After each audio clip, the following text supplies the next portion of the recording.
কিশোরগঞ্জের কটিয়াদি উপজেলার মসুয়া কাজিরচর এলাকায় আড়িয়াল খাঁ নদের তলদেশে তিতাসের প্রধান গ্যাস সঞ্চালন লাইনে লিকেজ দেখা দিয়েছে।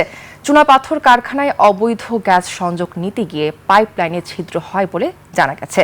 প্রায় 2 মাস ধরে লিকেজ থাকলেও নদীতে পানি বাড়ার পর বিষয়টি চিহ্নিত হয়। গত 20 দিন ধরে মেরামত কাজ চলছে। বৈরী আবহাওয়ার কারণে কাজ কিছুটা বিলম্ব হচ্ছে। পরিস্থিতি বিবেচনায় 3 দিনের জন্য জেলা আবাসিক ও বাণিজ্যিক গ্যাস সরবরাহ বন্ধ রাখে তিতাস। এতে বাসাবাড়ি, হোটেল, রেস্তোরাঁ, ছোট শিল্প প্রতিষ্ঠান ও সিএনজি স্টেশনে গ্যাস সরবরাহ বিঘ্নিত হয়। অনেক গ্রাহক বিকল্প ব্যবস্থায় রান্না ও ব্যবসা পরিচালনা করছে। সিএনজি স্টেশনগুলোতে যানবাহনের চাপ বেড়েছে। তিতাস গ্যাস কর্তৃপক্ষ জানায়, মেরামতের কাজ শেষ পর্যায়ে আছে। নির্ধারিত সময়ের মধ্যে সরবরাহ স্বাভাবিক হবে। অন্যদিকে অবৈধ গ্যাস সংযোগের অভিযোগে চুনাপাথর কারখানাটি ভেঙে দিয়েছে কটিয়াদি উপজেলা প্রশাসন। কিছু চক্র কটিয়াদি চুরি করে লাইন নিতে গে কারখানা চালাইতে গে আমাদের গ্যাস লিক করে এরা নিচে গা। আমাদের ছোট বাল বাচ্চা আছে, আমরা সেনজে চালাই, আমরা রুজি করে নিয়ে গেলে ওরা খায়। মাইকিং করেছে 3 দিন যাবত গ্যাস থাকবে না, আমাদের খাবার কিনে আনতে হচ্ছে। বাচ্চাদের নাস্তা আছে, স্কুলে নিয়ে যেতে হয় নাস্তা খাওয়াইয়া, এখন নাস্তা খাওয়ার জন্য নিয়ে আসতে হয় রেস্টুরেন্টে।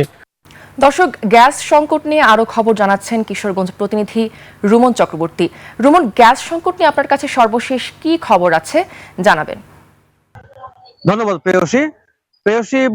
আপনি জানেন যে গত 20 দিন ধরে কিশোরগঞ্জ কটিয়াদি আড়িয়াল খাঁ প্রধান যে সঞ্চালন লাইন কিশোরগঞ্জ অর্থাৎ নরসিংদী থেকে কিশোরগঞ্জের লাইনটি এসেছে, সেটি সিদ্ধ হওয়ার পর সেটি তিতাস কর্তৃপক্ষ মেরামত করছে এবং এই মেরামতে যেন কোনো বিঘ্ন না হয় তার জন্য তারা মাইকিং করে 3 দিন আবাসিক এবং বাণিজ্যিক যে লাইন কিশোরগঞ্জ জেলা শহরে সেগুলো কিন্তু বন্ধ রেখেছিল।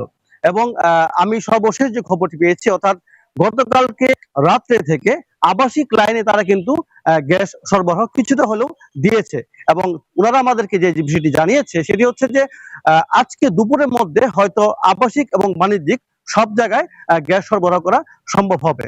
এবং একটি বিষয় যেটা হচ্ছে সেটি হচ্ছে যে এই যে চুনা পাথর কারখানাটি সেটি কিন্তু প্রত্যন্ত অঞ্চলে, অর্থাৎ একটি নদীর পার ঘেঁষে সেটি গড়ে উঠেছিল এবং সেটি সবার দৃষ্টির অগোচরে ছিল এবং সেটি দৃষ্টিগোচর হওয়ার পর কিন্তু এই সমস্যাটি দেখা দেয় এবং তখনই প্রশাসন এবং তিতাস কর্তৃপক্ষ কাজ করে যাচ্ছে।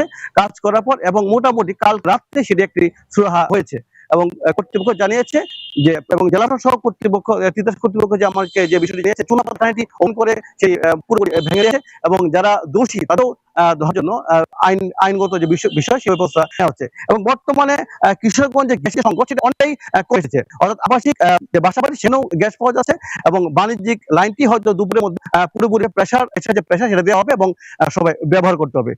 প্রেয়সী, এই ছিল কিশোরগঞ্জ থেকে গ্যাস সংকট এবং সুরা নিয়ে আমার কাছে সর্বখবর। রুমন চক্রবর্তী, আপনাকে ধন্যবাদ।